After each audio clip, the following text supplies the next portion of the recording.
She texted her mom, "He broke my leg." Sent to wrong number. Mafia boss replied, "I'm on my way. Hi, I'm Selena.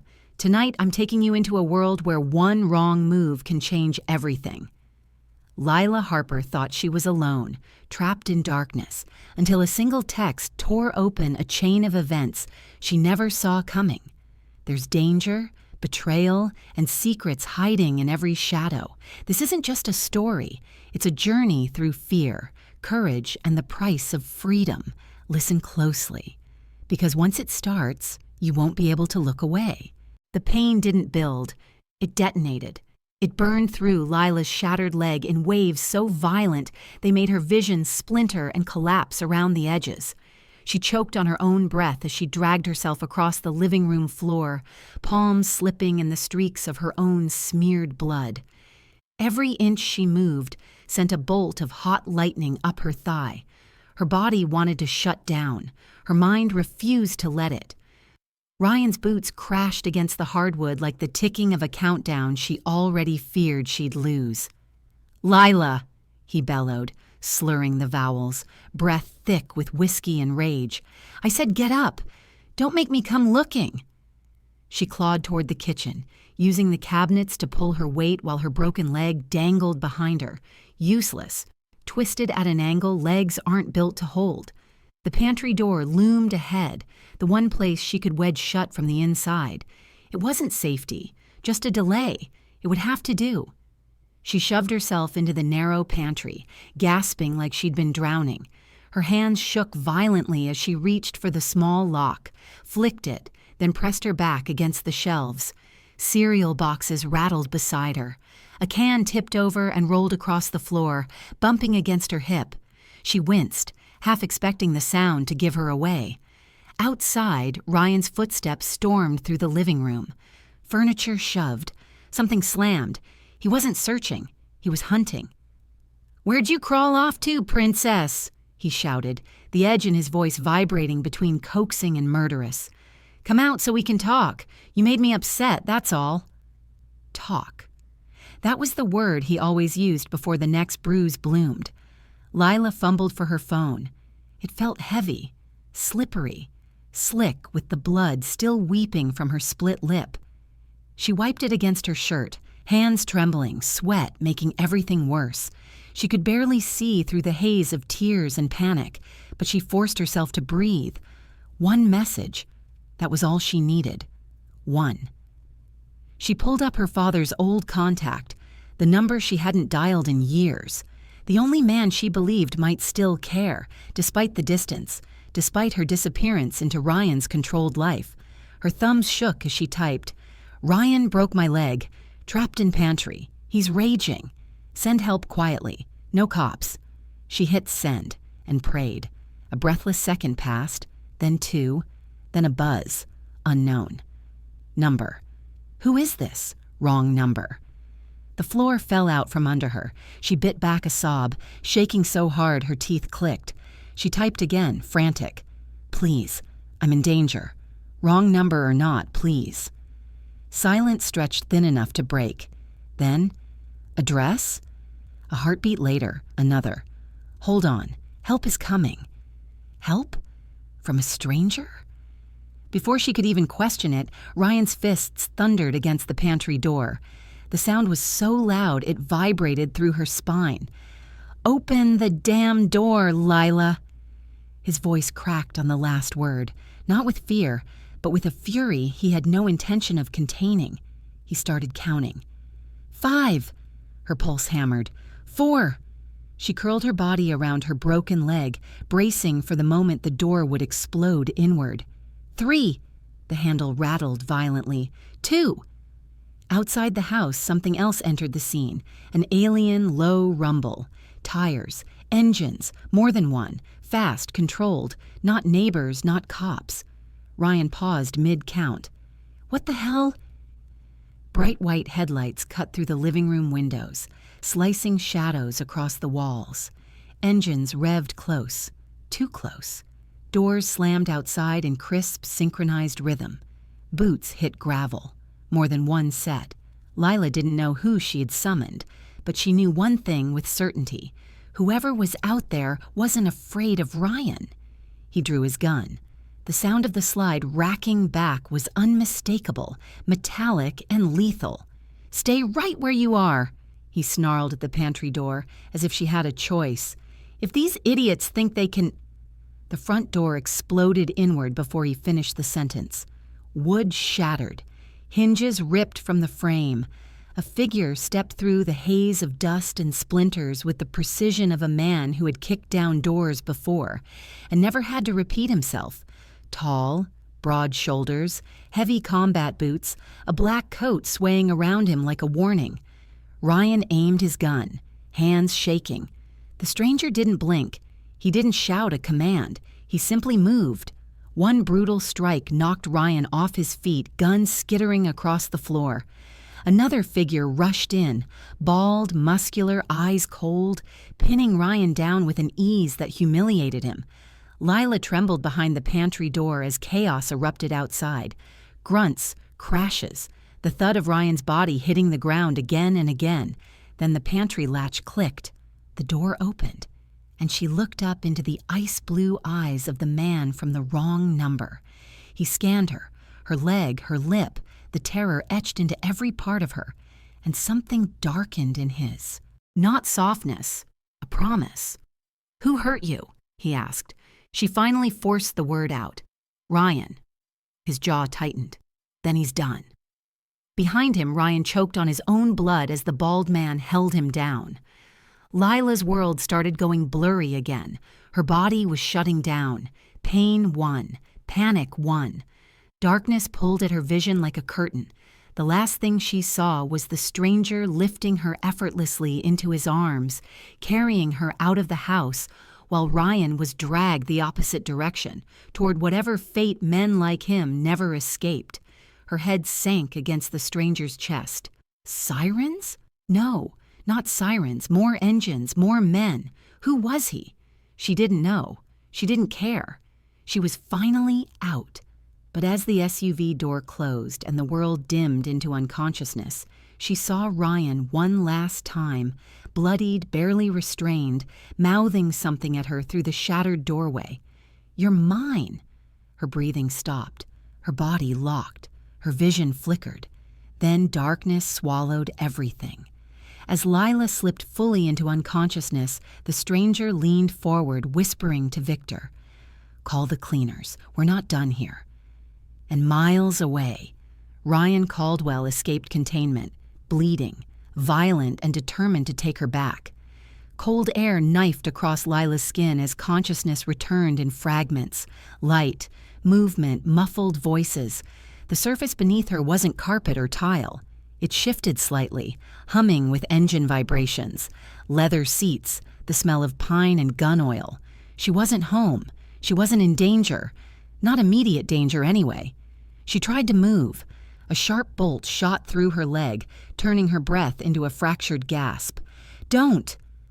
The voice came from her left, low, steady, threaded with quiet authority. A hand pressed gently onto her shoulder. "You'll make it worse." Her eyes finally focused. The man from the doorway sat beside her, sleeves rolled to his elbows, a streak of Ryan's blood drying across his knuckles. The interior lights cast shadows across his face, sharpening the lines of his jaw, highlighting the scar that carved from cheek to chin. His gaze met hers with the weight of someone accustomed to command. Dimitri Sokolov. She didn't know the name yet, but nothing about him needed introduction. His presence alone had gravity. The SUV cruised through the city with speed that ignored limits.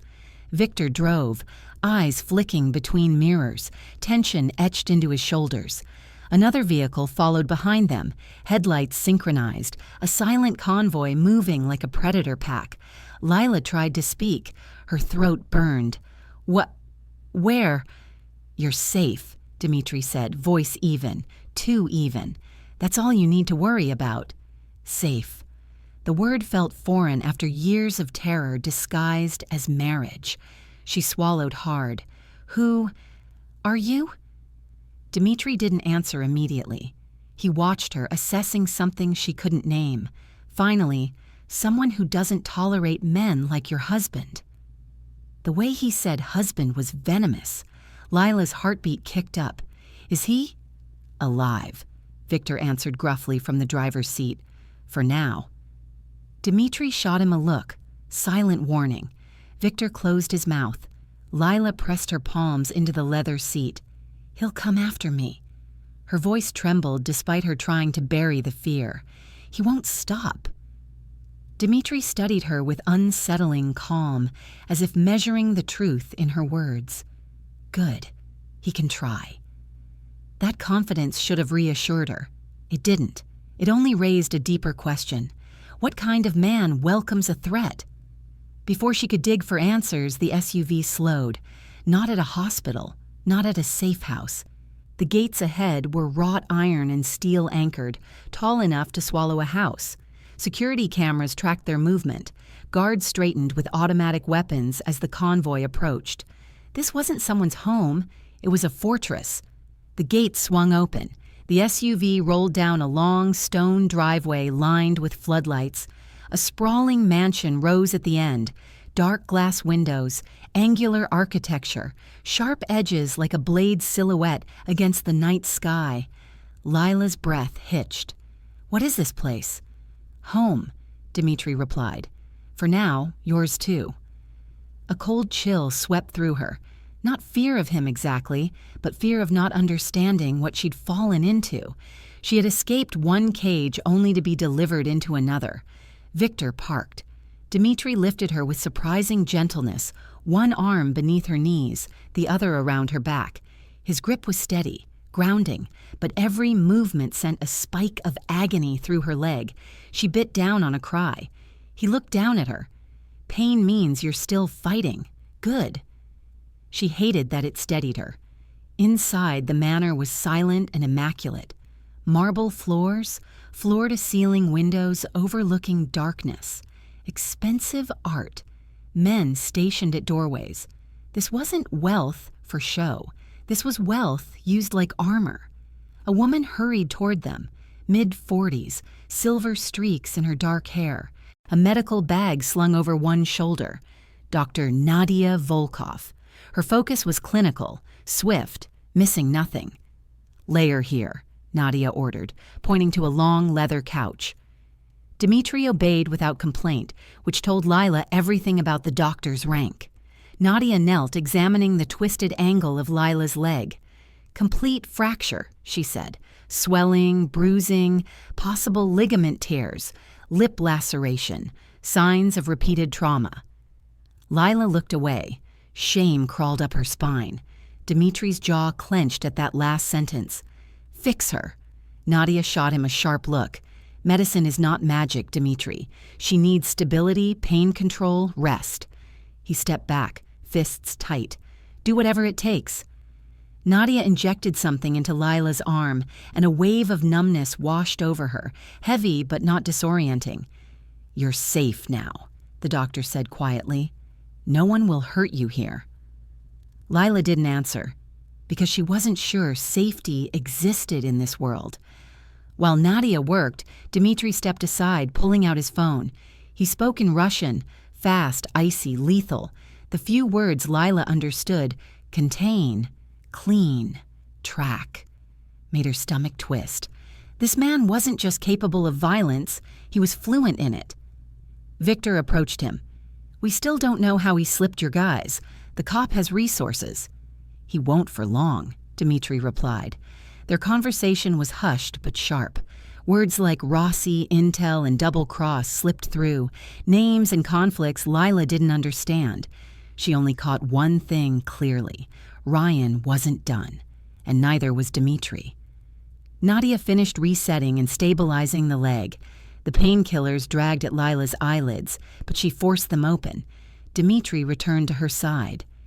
"You will stay here until you can walk," he said. "No request, a decree. No exceptions." Her breath stilled. "I barely know who you are." He held her gaze, unwavering. "You know enough." She wanted to argue. She wanted to demand answers, but exhaustion pulled her under, swallowing her words. Dimitri watched her fight sleep, expression unreadable. "Rest," he instructed quietly. "The world won't touch you tonight." Her vision blurred again, softer this time, until Dimitri's face became a silhouette against the room's dim light. But right before darkness claimed her, she heard Victor stride in fast. "Boss," he said sharply, "we've got a problem." Dimitri's voice dropped. "What now?" Victor handed him a phone. A single message glowed on the screen. "Unknown number. You think you can hide her? Cute. I'm coming to get what's mine. Ryan." Dimitri's expression turned glacial. "Trace it," he ordered. "Now." Victor's voice went cold. It already bounced through 5 towers. Whoever sent it is close, very close. He might already be on the property. Dimitri turned toward the hallway where Lila slept, eyes burning with a promise of violence. "Lock down the estate," he growled. "He's not touching her again." Lila surfaced from unconsciousness like someone clawing up through cold water. Her eyelids dragged open to a ceiling carved with gold filigree, too ornate, too polished, too deliberate. The sheets beneath her felt soft enough to smother a person. It took a second for her brain to register the pain pulsing through her leg, a deep, drilling ache that made her breath hitch. When she shifted, a strap of reinforced medical foam held her calf rigid, locking her in place. Dr. Nadia's voice cut through the haze, not warm, not comforting, just precise. "Don't move. You'll tear the stitches." Lila blinked, the room sharpening. Nadia's hands were steady, surgical, sliding thread through the torn skin of Lila's lip. Her touch was firm, impersonal, the touch of someone who fixed broken things before stepping back into the shadows. This wasn't a hospital room. No antiseptic fluorescent lights, no distant echoes of rolling stretchers or intercoms. Instead, marble floors that looked like they belonged in a palace, oil paintings in heavy frames, thick blackout curtains pulled halfway back to reveal a window overlooking the estate grounds. And outside, armed men pacing in coordinated routes, guard dogs straining against leashes, towers with silent sentries scanning the perimeter. The place breathed security or captivity, a fortress disguised as luxury, a cage made of gold. Before she could ask anything, the door opened with a soft click, but the shift in the air hit harder than the sound. Dimitri stepped inside, not rushed, not concerned, just controlled. Every movement calculated. His coat dripped with rain, but he moved as if the entire world adjusted around him instead of the other way around. He approached her bedside, his shadow cutting across the silk sheets. "You're safe here," he said. His voice carried that dangerous calm, the kind of tone people used right before signing a death warrant. She searched his face for sincerity, but what she saw beneath the surface wasn't reassurance. It was finality. A decision had been made about her, and she hadn't been part of it. Not safe, contained, protected, but owned. Days passed, measured by the steady rhythm of guards patrolling the grounds and Nadia's silent checkups. Healing in a mafia king's estate felt like sleeping in the mouth of a lion, warm, secure, but all it took was one twitch for the jaws to snap shut. Lila hated the dependency, hated that Dimitri had seen her broken, hated that he'd carried her out of that warehouse like she was some fragile thing. She tried to walk on the 3rd day, stubborn as always, gripping crutches while pain shot up her leg like fire. She wandered through the long hallways, each one echoing with secrets embedded in marble. The place had eyes, cameras nestled behind carved masks, motion sensors disguised as ornamental knobs, silent men in suits who looked like they could snap bones with the same ease as cracking knuckles. Every night she felt watched, not by the security Dante had built, but by something colder, something patient. Ryan's ghost, because his reach didn't die in that warehouse. It lingered, infecting her thoughts. Strange calls hit her phone at odd hours, numbers she didn't recognize. When she answered, there was no voice, just a low, methodical breathing, like the caller wanted her to feel his presence more than hear it. Victor, too, seemed rattled. She caught him on the phone outside one evening, his voice tight. "No, we're not meeting anywhere public. You stay put." I said, "Stay put." She didn't miss the tremor in his exhale when he hung up, and then she noticed it. An unfamiliar black sedan tailing Victor's car whenever he left the estate. Same make, same distance, same rhythm. Too close to be casual, too steady to be coincidence. Ryan wasn't gone. He was cornered, and desperation made him venomous. One night, restless and fueled by a bitterness that refused to let her sleep, Lila wandered farther into the manor. Her crutches clicked quietly against the stone floor as she moved toward a hallway Dimitri told her to avoid, which only guaranteed she'd go there. Curtained windows cast slanted shadows across the corridor. She followed voices, low, urgent, not meant for her ears. The closer she got, the more she recognized the tones. Dimitri's deep, controlled voice, and Elena's sharp, precise one. Lila paused outside the ajar office door, her heartbeat syncing with the tension in their voices. "We have a leak," Elena said, her words clipped. "Someone inside your circle is feeding intel to Marco Rossi." Dimitri didn't respond immediately. When he did, his voice carried an edge she rarely heard, real anger simmering under restraint. "Who?" Elena dropped the hammer with zero hesitation. "They're using a cop as the pipeline." Lila's lungs constricted. A cop. Elena continued, "His name is Ryan Caldwell." The room went silent. Lila felt the floor tilt beneath her. The air tasted metallic. Her past hadn't just followed her here. It had infiltrated Dimitri's world. Her trauma wasn't personal baggage anymore. It was a direct threat to a criminal empire. And Ryan wasn't acting alone. Someone inside Dimitri's own organization was feeding Ryan the intel Rossi wanted, which meant someone here wanted the entire estate blown apart from the inside. She pressed a hand against the wall to steady herself, but her mind spun. Ryan had always been obsessive, manipulative, the kind of man who treated love like possession and threats like promises. But she had barely escaped him once, barely survived him. The idea that he had reached this far. She didn't know whether to scream or collapse. She backed away before Dimitri or Elena could sense her presence. Her pulse hammered in her ears. Every instinct screamed that the walls around her, luxurious as they were closing in. When she limped back to her room, she checked her phone out of habit. A new message waited. Unknown number. Her chest tightened as she opened it. "I know where you're hiding." Below the text was a photo. Fresh. Taken just minutes ago. A shot of Dimitri's front gate, the same angle the security cameras watched from, meaning whoever took it was close. Too close. Right outside. Before she could react, another message appeared. "Step outside, or he dies." Attached was a live photo of Victor, held at gunpoint. The photo of Dimitri's gate still burned in Lila's mind long after the initial shock cooled into a cold, corrosive dread. Security moved like a disturbed hive the moment Dimitri saw it. Armed men swept the perimeter with flashlights slicing the darkness. Victor barked orders through the radio, his voice clipped and furious. Dimitri stood silent, jaw tight, studying the message again as if he could squeeze a confession out of pixels alone. Someone had gotten close. Too close.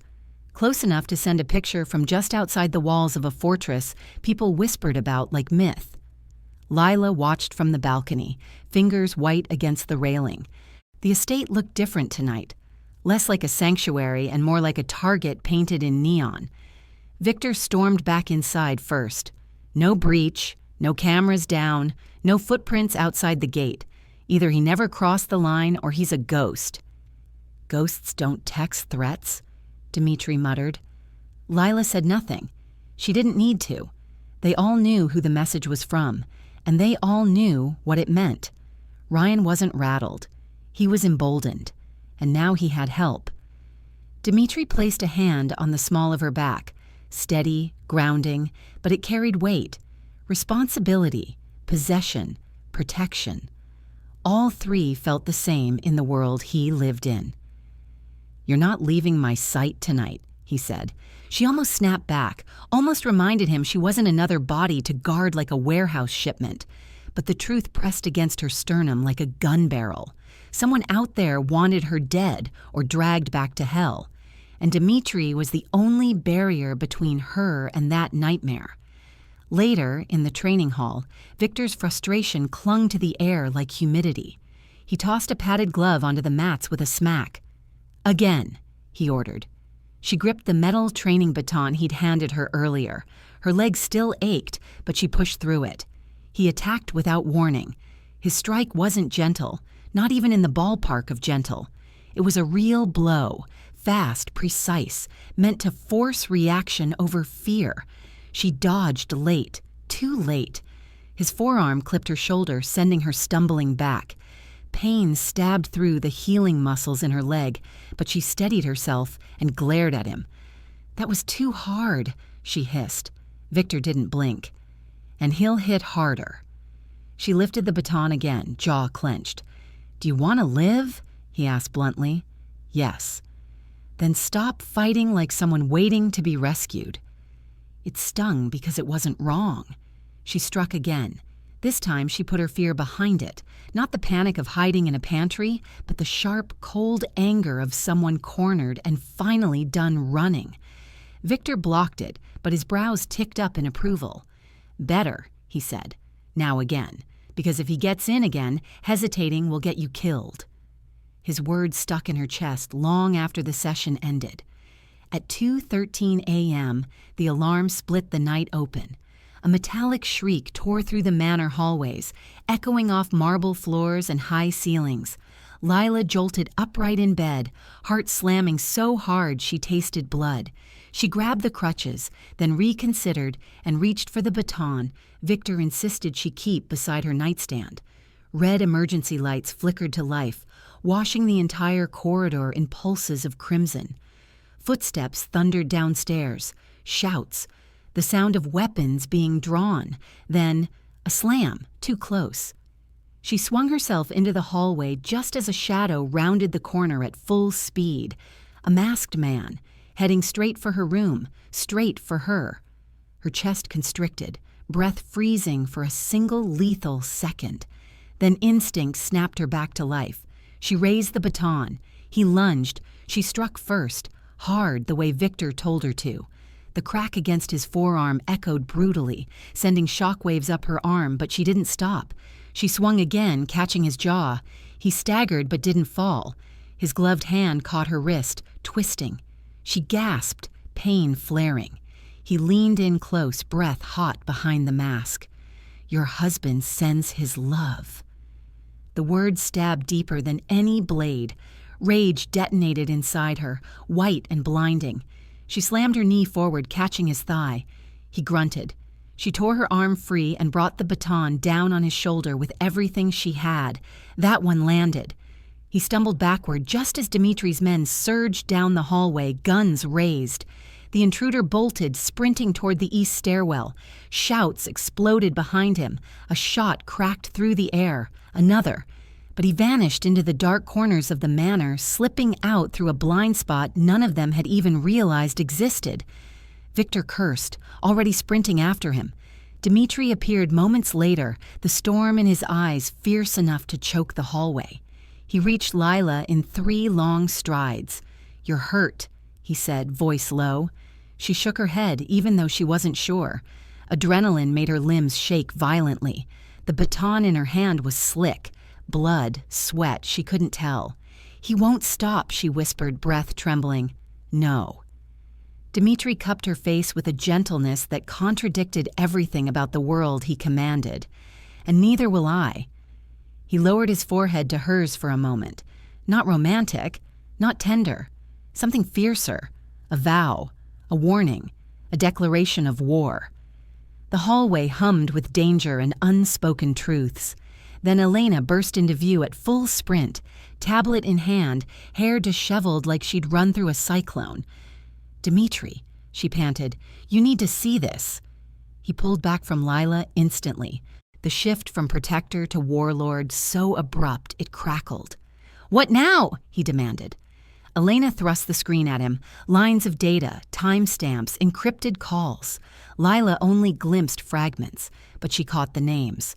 Marco Rossi, Ryan Caldwell. Elena swallowed hard. "We traced the intruder's signal before the cameras cut, and we found something else. Something worse." Dimitri's jaw flexed. "Say it." "Ryan isn't acting alone," she said. "Marco has a meeting tomorrow." She hesitated. "And Ryan will be there." Every drop of blood in Lila's body turned to ice. A meeting. With Marco. With her husband. And she knew whatever they planned next wasn't just about her. It was about Dimitri. Before she could process, Elena's tablet beeped. An incoming feed update. Her eyes widened. She looked up. "Dimitri, you're not going to like this." Elena turns the screen toward them, showing live footage from Marco's warehouse. Ryan is on camera, smiling directly into the lens, as if he knows they're watching. Elena didn't speak when she entered the strategy room. She didn't need to. The box in her hands, metal and locked tight, was statement enough. She set it down on the long mahogany table with deliberate precision, almost ceremonial, like placing a body on a slab. "Everything we pulled," she said. "You need to see it all." Dimitri stood stiff, hands clasped behind his back, posture carved from stone. Lila hovered near the far wall, refusing to sit. The room felt colder than usual, as if the walls themselves were bracing for impact. Elena opened the box. Files, photos, financial transfers, intercepted calls, surveillance stills. A web of betrayal laid bare in black ink and red flags. The first photo was of Ryan, grinning, relaxed, leaning casually against Marco Rossi's bar inside the underground casino, like he belonged there, like he'd been there many times before. Elena pulled the next file. Ryan Caldwell is officially Marco's mole. He's been feeding information for months, access codes, shipping routes, Dimitri's movements, anything he could get his hands on. Lila's stomach twisted, but not with surprise, with confirmation, with the awful grinding understanding that every instinct she'd ignored had been right. Ryan wasn't just abusive. He was strategic, connected, calculated. Dimitri didn't flinch, but something about the angle of his jaw betrayed him. A tightening, a storm behind the eyes. Elena wasn't finished. There's more. She placed a second folder in front of Dimitri. "Marco's brought in someone new, someone from your past." Lila watched Dimitri's fingers hesitate before opening it, a tiny hesitation but telling. Inside was a grainy photo of a man entering Marco's warehouse. Tall, broad, a snake tattoo curling around his throat. Lila didn't recognize him, but Dimitri did. His composure shattered like a glass hitting concrete. The silence that followed was suffocating, deadly. Victor, standing near the doorway, whispered, "That's him." Dimitri's eyes hardened to steel. "Sokolov," he muttered. "Sergei Sokolov." The name meant nothing to Lila until Elena glanced at her, face tight with sympathy. Only then did understanding hit, like ice water shock. Sergei Sokolov, the man who brutalized Dimitri's sister, the ghost that turned Dimitri from man to monster, the wound that never closed. The air in the room grew heavy, charged. Dimitri shut the file slowly, deliberately, as though restraining himself from tearing it apart. "He works for Marco now?" Dimitri asked, voice calm, but wrong. Too calm, like the moment before an explosion. Elena nodded. "He's one of Marco's top enforcers." Dimitri's knuckles whitened. Lila felt the shift, a subtle but terrifying one. Dimitri's entire world had realigned around vengeance, and anything outside that orbit, including her, was momentarily forgotten. Fine. She had work to do, too. She moved to the files, flipping through pages, absorbing details like oxygen. Old instincts roared back to life, the investigative muscle memory she'd buried under survival. She traced patterns, linked dates, cross-referenced transactions. Her brain burned in the best way. Then she found it. Ryan's manipulation in black and white. He had used her. He'd fed her fake leads for years, misinformation that pulled her away from the corruption stories that would have exposed him. He made her look sloppy, unreliable, paranoid. It was all deliberate, a planned isolation, a professional assassination of her credibility. She exhaled sharply. He sabotaged my work. Dimitri looked over, brows tight. What? Lila shoved the file toward him. He made sure I couldn't expose anything real. He fed me lies, then made me feel insane when I questioned them. I wasn't just trapped in the marriage. He caged my mind. The room went still. Dimitri's anger sharpened into something lethal. But before he could respond, Victor's voice crackled over the radio. Dimitri, we need you in the West Hall. Now. Dimitri's eyes narrowed, but he didn't move. Speak. It's about Lila, Victor said. It's important. Dimitri's entire posture stiffened. What about her? We found a call she made, Victor said, to a police detective. Lila froze. Shit. She'd expected this moment, but not now. Not with Dimitri on the edge of losing control. Elena looked at Lila sharply. You did what? Lila lifted her chin. She wasn't ashamed. She wasn't apologizing. It was part of the trap, she said. I needed Ryan to believe I was reaching out. The detective is useless. Ryan owns half the precinct. It was bait. Dimitri stepped forward, face carved from shadow and fury. You lied to me. That call would have done nothing without your protection, she said. I baited him because I needed him off balance. You want justice. So do I. Dimitri's voice dropped into a dangerous register. You lied. I improvised. You went around me. You're not my commander, she snapped. The words detonated between them. Dimitri's gaze burned. Lila's pulse hammered in her throat. The room crackled with tension, rage, fear, grief, desire, betrayal, all tangled into something volatile. You don't trust me, he said quietly. You don't treat me like someone worth trusting, she shot back. You want me silent and safe. I'm neither. For a moment, Dimitri said nothing. His silence sliced sharper than a scream. Then Victor burst in, breathless. We have it. Confirmation. Elena just cracked Marco's schedule. Dimitri pivoted, mask snapping back into place. What? Victor's voice was grim. Marco plans to eliminate you at tomorrow's meeting. He's setting you up. The room froze. Lila's blood chilled. Marco knew Dimitri would come. He wanted him there, and he wanted him dead. Dimitri inhaled slowly, deeply. Then he turned to Lila. I'm going, he said, and you're staying here. Lila stepped forward, eyes blazing. The hell I am. Dimitri's expression darkened, not with anger, but with something colder. If you step into that meeting, he said, someone won't be walking out, and it won't be me. Fade to black. The air inside Marco Rossi's underground casino was thick enough to choke. Smoke machines belched haze into the neon glow of slot machines, reflecting off mirrored walls and polished marble floors. Lila adjusted the tray in her hands, balancing the pretense of a server against the tension gripping her chest. Every step forward was a gamble. One slip, one wrong glance, one misstep, and the night could end in blood. She moved with precision, her shoes silent against the polished concrete, a tray of drinks masking the micro-recorder Elena had wired into the table during a previous sweep. The metallic click under the table told her the device was secure. Every second she spent in this room, her pulse hammered, a warning drum. Dimitri's warning echoed in her head. Stay put. This isn't a game. But she couldn't. Not anymore. She wouldn't sit behind walls waiting to be rescued. Her own hands had to pull the truth out of the shadows. She paused for a fraction of a second, listening to the buzz of conversation, the clinking of chips, and the hum of neon lights.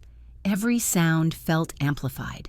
She counted the guards, 2 at the bar, 3 along the far wall, 1 near the stairwell. Not enough to notice a small server, barely glancing around while carrying drinks.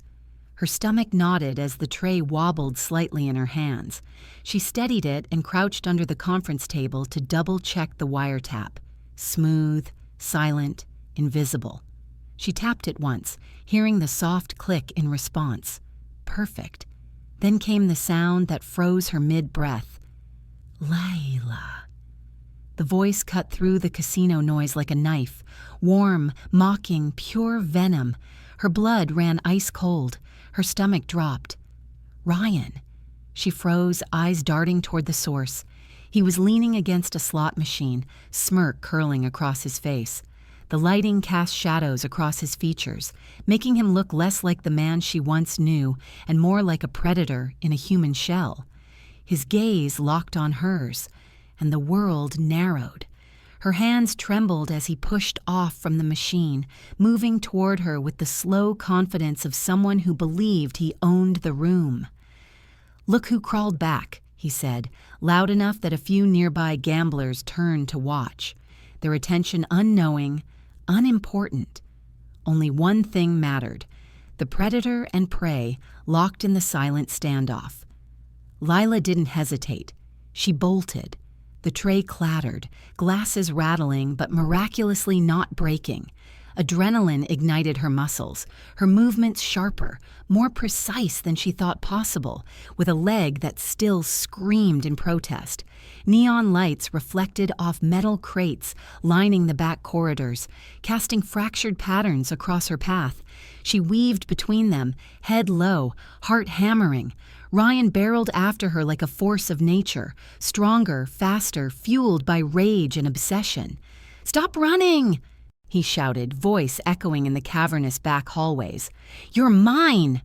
Her breath was ragged and sweat stung her eyes, but she kept moving, her body remembering the lessons Victor had drilled into her. Strike, pivot, feint, move before he predicts. A crate loomed ahead, her only cover. She ducked behind it, pressed herself flat, and held her breath. Ryan's footsteps thundered past her hiding spot. She timed it perfectly, sprinting into the next corridor before he could double back. Her heart leapt when she spotted the office door at the end of the hallway. Locked. She yanked it open with a trembling hand and slipped inside. Then she froze.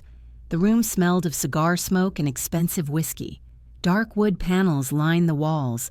A single light hung low over a large mahogany desk, and Marco Rossi leaned against it, gun raised, eyes cold, calculating.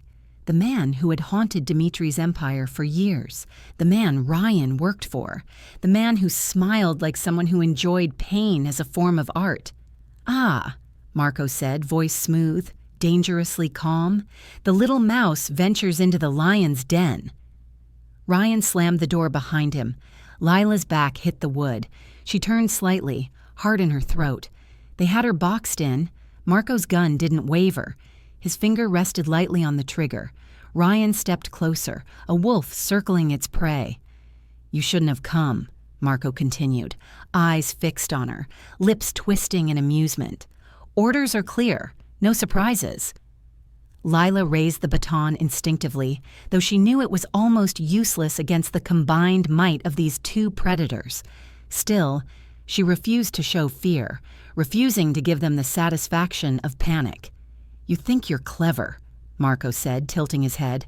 "A little bird sneaking around, planting devices. How quaint. Did you really think I wouldn't know?" Lila's mind raced. Wiretap? Done. Evidence? Recording. Escape? Not yet. She needed a plan, fast, one that didn't rely on Dimitri. Ryan's smirk widened. "Clever? Maybe. But you're too slow, too weak, and now you're in my hands." He moved closer, the air thick with threat. Lila's eyes darted to the desk, the layout of the room, the exit points. She noticed a side door, slightly ajar. Possible escape. Risky.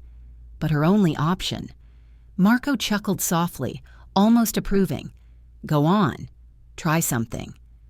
Lila's muscles tensed, baton ready. She lunged, not to attack, but to distract.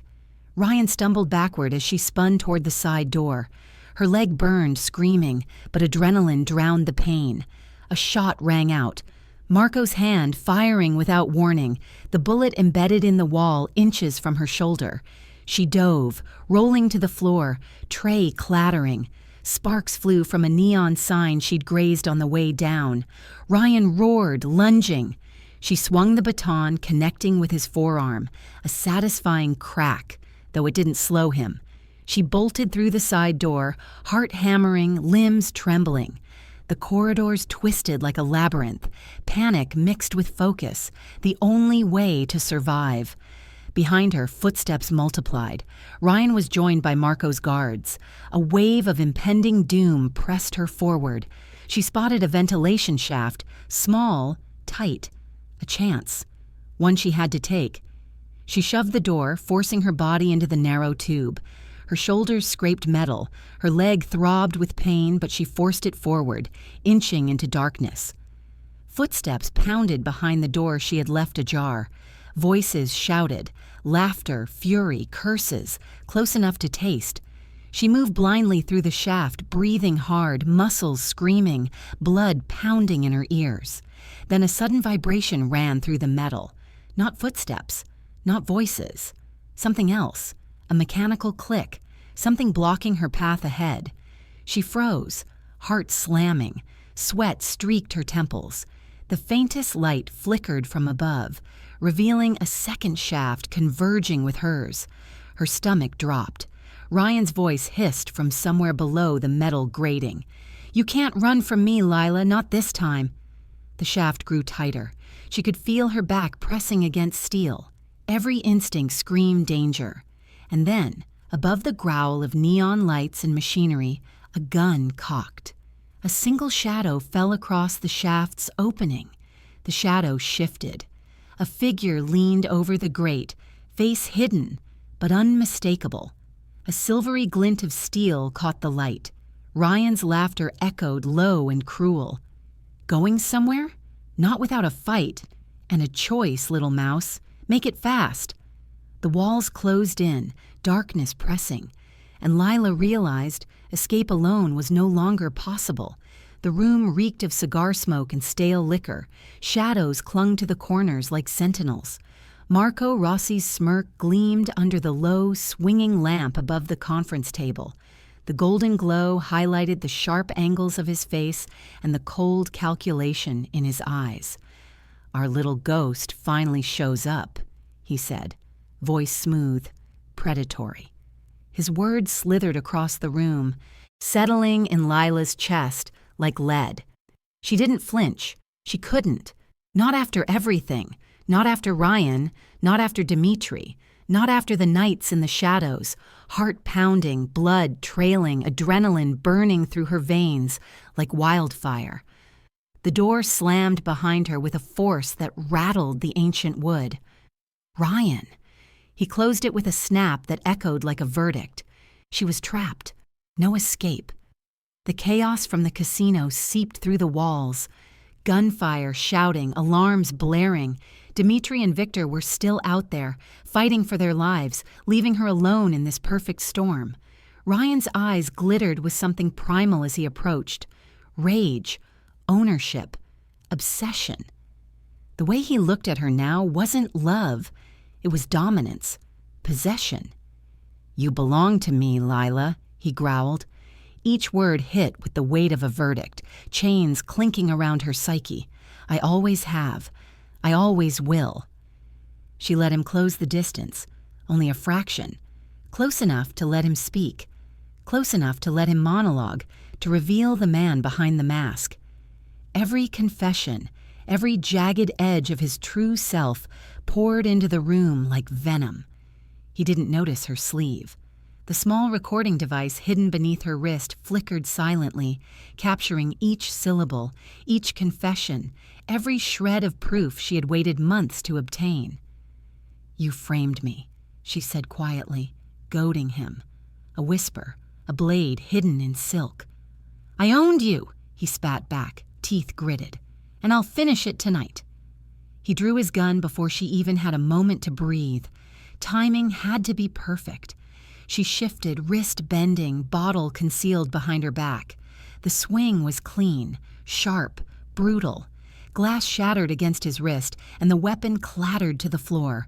Ryan roared, lunging with the desperation of a cornered animal. Lila braced, every muscle taut. She didn't freeze. She didn't plead. She didn't hesitate. The fight was a storm. She ducked, twisted, struck, blocked, and countered. Ryan's strength was considerable, but he underestimated her resolve.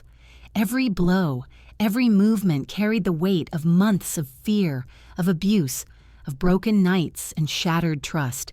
She had trained, she had endured, and tonight survival wasn't enough. She had to end it. Finally, with a decisive move, she incapacitated him. He crumpled, defeated, a broken shadow on the floor. She stood over him, trembling, blood and sweat mingling, yet victorious. Her breaths were ragged, but she didn't falter. Her eyes searched the room. Then came the sound she'd been waiting for, the unmistakable crash of the door being forced open. Dimitri. He charged in, body tense, moving faster than any man had a right to move. His shirt was soaked in blood from a bullet wound he'd taken protecting Victor in the casino firefight. Pain lined his features, but determination carved his every movement. He took in the scene. Lila, Ryan, the bottle shards, her trembling victory, and he registered one truth above all.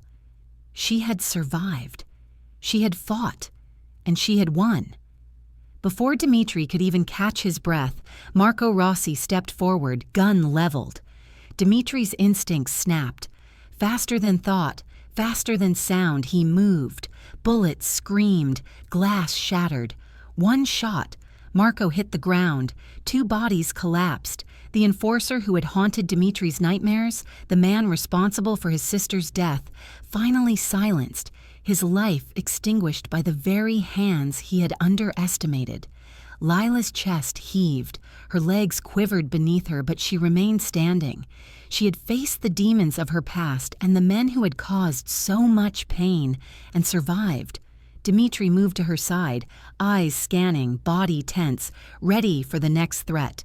Victor emerged from the shadows behind him, surveying the carnage, eyes grim but approving. Lila's ears buzzed, her mind raced, relief and terror collided. Then a crackle, a voice, sharp, urgent, split through the tension. "Lila, the recording, it's broadcasting live," Elena's voice said through her earpiece, trembling just slightly but unmistakably urgent. Her blood ran cold, live. Every confession, every word Ryan had spoken, every incriminating detail of Marco's operation, every shred of proof they had worked for, now streaming directly to the authorities, to the world. She glanced at Dimitri, his face unreadable, his eyes dark pools of calculation and fury. This was bigger than them, bigger than revenge, bigger than survival. And the sound of approaching sirens, police or backup from Rossi's empire, was a distant reminder. Time had collapsed. Every second now mattered. Ryan's limp form groaned beneath her. She had to act. Dimitri had to act. The live feed couldn't fall into the wrong hands. Her hands shook as adrenaline and fear and triumph collided. The room held its breath with her. Marco's empire, Ryan's betrayal, Dimitri's vengeance. It was all about to converge in this one moment. The floor trembled from distant explosions. In the casino, glass rained from the shattered skylights above. Lila's eyes widened as her earpiece buzzed again. Elena's voice was nearly a whisper, frantic. "Lila, someone's hacking the broadcast. They're redirecting it to Marco's allies. He knows we're live." The room darkened as lights flickered. The recording that was supposed to save them might just be the spark that burns everything down. The first rays of sunlight sliced across the horizon, spilling gold and amber onto the city streets below. For the first time in months, the chaos that had consumed every corner of Lila's life seemed paused, suspended by a fragile, trembling thread. The city itself was quiet. Not the pretense of peace, the shallow calm before the storm, but a real, hard-earned stillness. The air smelled faintly of rain, of asphalt and distant sea spray, a reminder that the world moved on, indifferent to empires built and broken in shadows. On the balcony of Dimitri's estate, Lila perched on a wrought iron chair, her leg propped on a cushion, slowly regaining strength. Bandages had been replaced by soft leather wraps. Pain still hummed faintly, a ghost of the violence she had endured, but she welcomed it as a reminder of survival, not defeat.